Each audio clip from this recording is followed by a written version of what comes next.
તેના ચોરસના વિકર્ણો પરસ્પર ખાલી જગ્યાના કાટખૂણે છેદે છે. હવે ચોરસ હોય એના વિકર્ણ એટલે કે આ આપણો ચોરસ છે તેના વિકર્ણો આ શું થઈ ગયા તેના વિકર્ણો તો તે પરસ્પર શું થાય તો તે પરસ્પર કેવા કહેવાય તો કે કાટખૂણો એટલે કે 90 અંશે ના ખૂણે છેદે છે. ક્યાં છેદે છે 90 અંશના ખૂણે એટલે શું આવશે ઓપ્શન ડી. એટલે જ્યારે પણ ચોરસના વિકર્ણો બને ત્યારે તેનો શું થાય માપ 90 અંશ એટલે કે ઓપ્શન ડી. હવે જોઈએ આપણે ચોથું તો શું કીધું છે ત્રિકોણને કુલ ખાલી જગ્યા અંક હોય છે.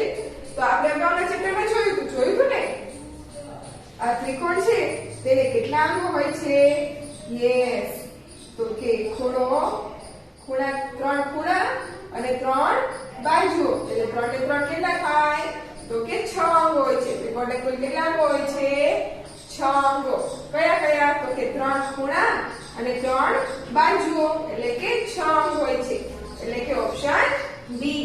હવે જોઈએ આપણે પાંચમું તો તેમાં શું કીધું છે ખાલી જગ્યાની આકૃતિ લંબ રેખાનો ખંડ દર્શાવે છે. તો કે કઈ આકૃતિ તો કે આ જે રહી આકૃતિ એ કેવી દર્શાવે છે તો કે આ જે એલ રહ્યો આ એલ જેવી આકૃતિ રહી એ લંબ રેખાખંડ દર્શાવે. કેવો દર્શાવે લંબ રેખાખંડ એટલે કે મૂળાક્ષર એલ રહ્યો એની આકૃતિ શું દર્શાવે છે તો કે લંબ રેખાખંડ એટલે કે ઓપ્શન બી. હવે જોઈએ આપણે છઠ્ઠું તો તેમાં શું કીધું છે કે ખાલી જગ્યા માપનો ખૂણો પ્રતિબિંબ કોણ છે. તો આપણે શીખી ગયા પ્રતિબિંબ કોણ કોને કહેવાય યસ 180 અંશ કરતા મોટો અને 380 અંશ કરતા 360 અંશ કરતા નાનો. તો આપણને કેટલા માપનો કીધો છે ખાલી જગ્યા માપનો ખૂણો પ્રતિબિંબ કોણ દર્શાવે તો આમાં કયો માપ લ્યો 180 કરતા મોટું છે યસ ઓપ્શન સી 200 અંશના માપનો ખૂણો શું દર્શાવે પ્રતિબિંબ કોણ 180 અંશ કરતા મોટો થયો ને અને 360 કરતા નાનો થયો એટલે શું આવશે ઓપ્શન સી કેટલા 200 એટલે કે 200 અંશના માપનો ખૂણો શું દર્શાવે પ્રતિબિંબ કોણ. હવે જોઈએ સાતમું ખાલી જગ્યા માપનો ખૂણો સરળ કોણ દર્શાવે. તો એ પણ આપણે અગાઉ જોયું સરળ કોણ હોય એ ખૂણાનું માપ કેટલું હોય યસ 180 અંશ 180 અંશ હોય એ ખૂણાને શું કહેવાય સરળ કોણ. તો શું આવશે અહીંયા આગળ 180 ના માપનો ખૂણો શું દર્શાવે છે સરળ કોણ. ઓકે તો આમાં શું આવશે ઓપ્શન ડી. હવે જોઈએ આપણે આઠમું તો તેમાં શું કીધું છે કે જે ચતુષ્કોણની ચારે બાજુઓ સરખી હોય એટલે કે જે ચતુષ્કોણ છે તેની ચારે બાજુઓ સરખી હોય પણ ચારે ખૂણાઓ ન હોય ચારે કાટખૂણા ન હોય તો તેને ખાલી જગ્યા ચતુષ્કોણ કહેવાય. જો આ ચતુષ્કોણ છે તેની ચારે બાજુઓના માપ સરખા હોય પરંતુ ખૂણાના માપ સરખા હોય નહીં તો આને શું કહેવાય ચતુષ્કોણને તો કે સમબાજુ ચતુષ્કોણ. તેની બાજુઓ સરખી છે ને એટલે શું કહેવાય સમબાજુ ચતુષ્કોણ.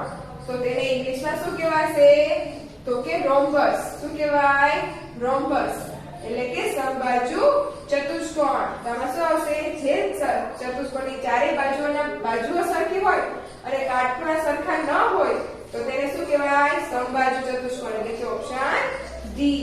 હવે જોઈએ આપણે 9 તો તેમાં શું કીધું છે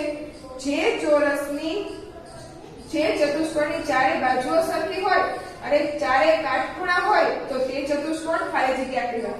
હવે આ ચતુષ્કોણ છે એની ચારે બાજુઓ પણ સરખી છે અને ચારે ખૂણાના માપ પણ કાટખૂણે છે તો એ કેવો કહેવાય તો તે ચતુષ્કોણને શું કહેવાય ચોરસ કહેવાય. શું કહેવાય ચોરસ એટલે કે જેની ચારે બાજુઓ સરખી હોય અને ચારે ખૂણા રહ્યા એ કાટખૂણા હોય તો એ કેવો કહેવાય ચોરસ કહેવાય એટલે કે ઓપ્શન સી. હવે જોઈએ આપણે 10મું તો તેમાં શું કીધું છે જે ત્રિકોણના ત્રણેય ખૂણા 90 અંશથી નાના હોય તેને લઘુકોણ કહેવાય. એટલે કે જે ત્રિકોણ હોય એના શું હોય તો કે માપ લ્યું એ 90 અંશથી નાનું હોય તો તેને શું કહેવાય લઘુકોણ કહેવાય.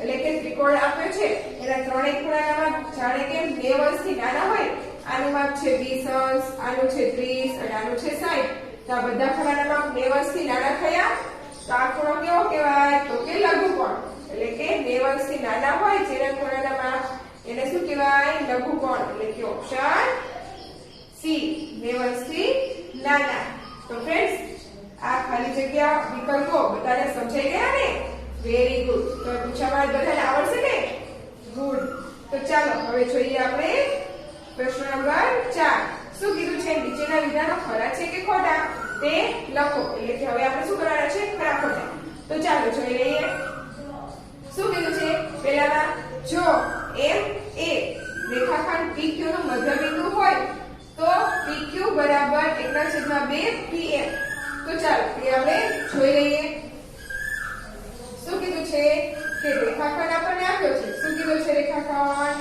તો કે રેખાખંડ PQ અને તેનું મધ્યબિંદુ શું કીધું છે તો કે M તો શું કીધું છે PQ બરાબર શું થાય તો કે 1/2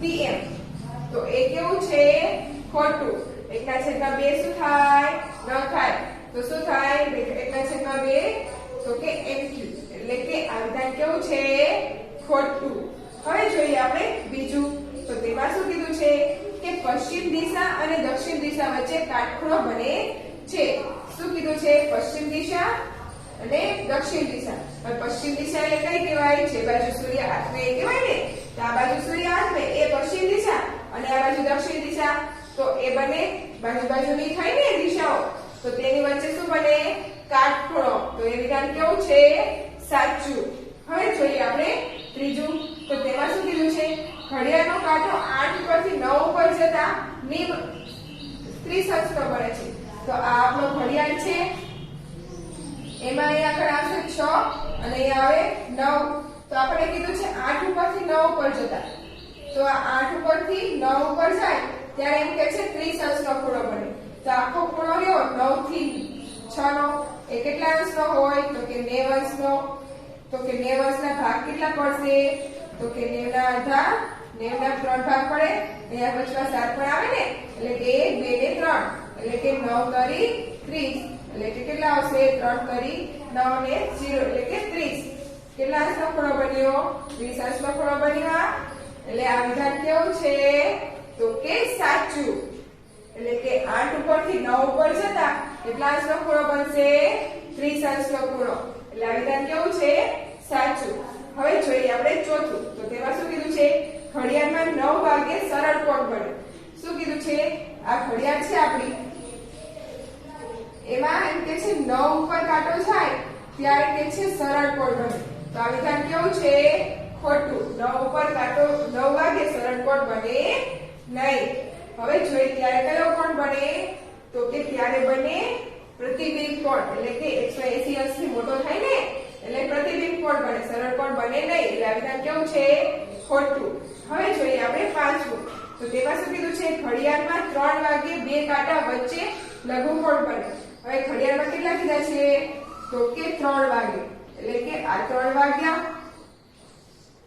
ત્યારે કે છે આ બંને કાંટા વચ્ચે શું બને તો કે લઘુકોણ તો એ વિધાન કેવું છે ખોટું શું બને તો કે કાટકોણ બને એટલે આ વિધાન કેવું છે ખોટું હવે જોઈએ આપણે છઠ્ઠું તો તેમાં શું કીધું છે બે સમાંતર રેખાઓ ક્યારેય ન છેદે હવે આ બે સમાંતર રેખાઓ છે આ બંને સમાંતર રેખાઓ તો એ ક્યારે છેદે ન છેદે એટલે કે આ બંને સમાંતર રેખાઓ ક્યારેય ન છેદે તો આ વિધાન કેવું છે સાચું હવે જોઈએ આપણે સાતમું હવે શું કીધું છે સાતમામાં કે કંપાસ બોક્સના એક કાટખૂણાના ખૂણાના માપને 45 અંશ 45 અંશ અને 90 અંશ છે શું કીધું છે કંપાસ બોક્સ હોય તો તમારો કંપાસ બોક્સ કેવો હોય ચોરસ લંબચોરસ હોય તો એમ કીધું છે કાટખૂણાના માપ 45 અંશ 45 અંશ અને 90 અંશ છે તો એ વિધાન કેવું છે સાચું હવે જોઈએ આપણે આઠમું તો તેમાં શું કીધું છે કંપાસ બોક્સના બીજા કાટખૂણાના માપ